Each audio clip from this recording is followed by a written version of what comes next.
So it tells you to like basically caramelize these two, the bell pepper and the onion, and then you brown that for like 6 to 8 minutes, which is your turkey, and then you have to mix them together.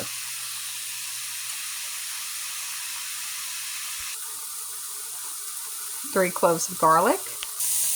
The onion and bell pepper are done, so now I'm just waiting for my turkey to get finished, and then I can mix them.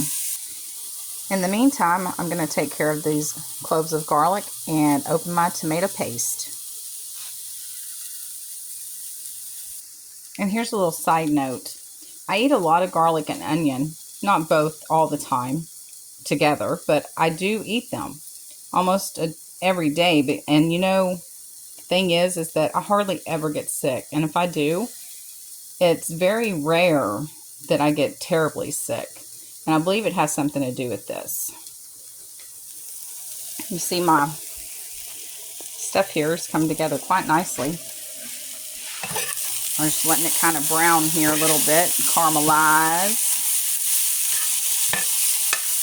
Looking good. I'm going to tell you, it smells amazing already, and it's not even together yet. Well, the reason I brought it up about the garlic and the onion is because I believe that plays a big part of people's health. Garlic is amazing for things such as blood pressure, for instance. If you take like 2 cloves of garlic a day, they say it helps keep your blood pressure down. I'm not a doctor. I'm just putting that little bit of tidbit information that I found out. And I have health books and things that tell me the same thing. So I just thought I'd share that little bit with y'all. Okay, my turkey is almost done. And while that's finishing up, I'm going to open up my chicken broth and my canned goods and get my seasonings ready. And also wanted to put out there that once I get this going, this will be my part 1 of the chili. My part 2 will be my review and what it looks like. I can't stop the camera or I'll lose the whole thing. So I'm just trying to make it so that you guys get to see the whole process of it.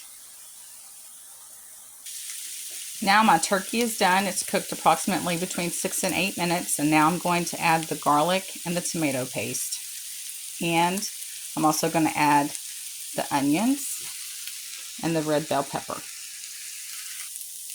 So now I've placed the bell pepper and the garlic and the onion all into the same pot. And I turn the stove off. I'm just going to let it sit there and simmer while it cools down a bit.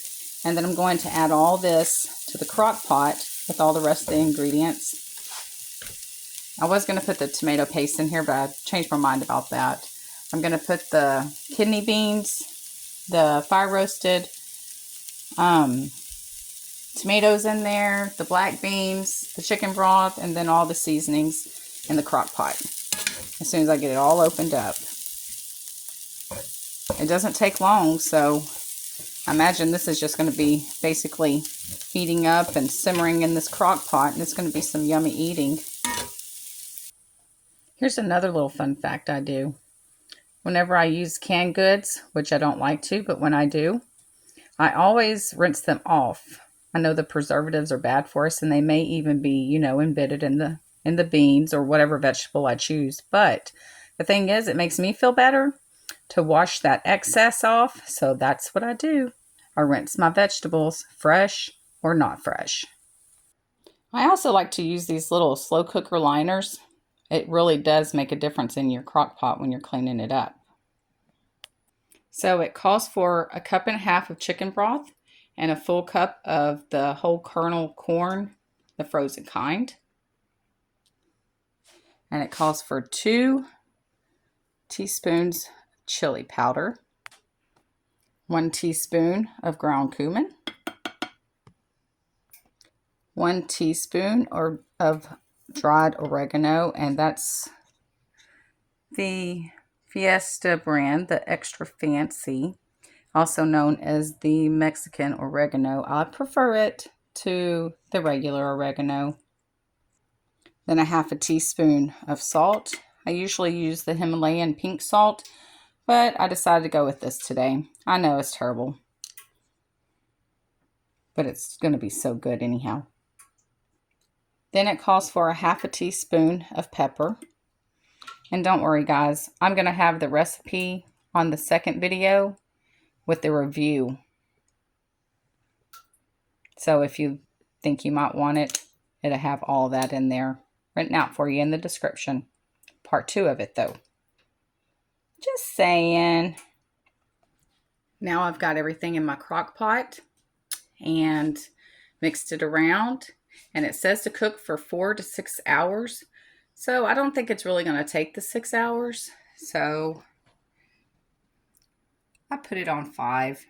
I'll see you guys in 5 hours. Probably about 5.5 to 6 hours, because I'm going to let mine cool down before I eat it. See y'all in a little while, guys. Oh, and before I forget, one more thing. I'm going to melt the pepper jack cheese that it calls for, slice the avocado, and I'm probably going to cook rice because I like rice with chili. And my son, my youngest one, he likes the corn chips. So after everything's done, I'll shoot another little video on here, upload the recipe, and let y'all know how it turns out. Bye, y'all.